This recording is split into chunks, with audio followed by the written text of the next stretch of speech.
JK Yadav Films present.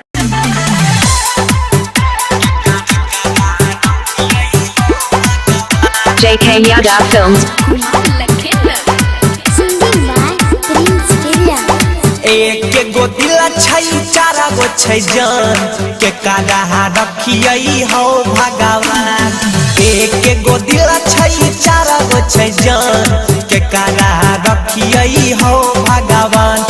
Janeiro त हमर पमहरै छै कोमनी भी रोज फोन करै छै मुश्किल में छै हमर परान। एक गो दिल छै चारा गो छै जान के काला रखियै हो भगवान। एक गो दिल छै चारा गो छै जान के काला रखियै हो भगवान। JK Yadav Films.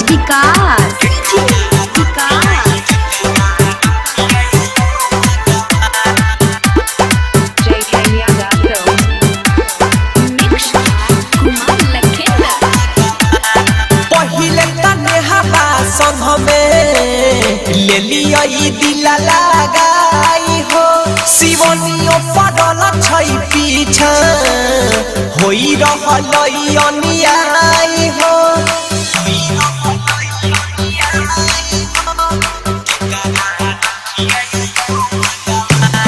पहिले तने हवा संग में ले लिया दिल लगाई हो शिवनियो पड़ल छै पीछा होई रहलै अन्याय हो। चारू बुझै छै दिल के दुकान के करा रखियै हो भगवान। एक गो दिल छै चारा गो छै जान के करा रखियै हो भगवान। एक गो दिल छै चारा गो छै जान के करा रखियै हो भगवान। JK Yadav Films.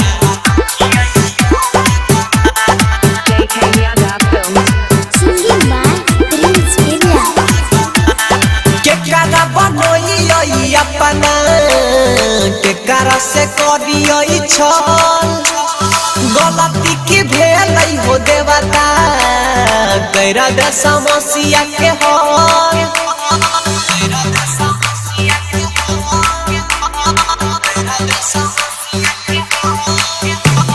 के करा बनैयै अपना के करा से करियै छल गलती की भेलै हो देवता कैरा दे समस्या के हल। जे के लखिंदर प्रिंस परेशान के करा रखियै हो भगवान। एक गो दिल छै चारा गो छै जान के करा रखियै हो भगवान। एक गो दिल छै चारा गो छै जान के करा रखियै हो भगवान। जेनियो त हमर पमहरै छै कोमनी भी रोज फोन करै छै मुश्किल में छै हमर परान। एक गो दिल छै चारा गो छै जान के काला रखियै हो भगवान। एक गो दिल छै चारा गो छै जान के काला रखियै हो भगवान। JK Yadav Films.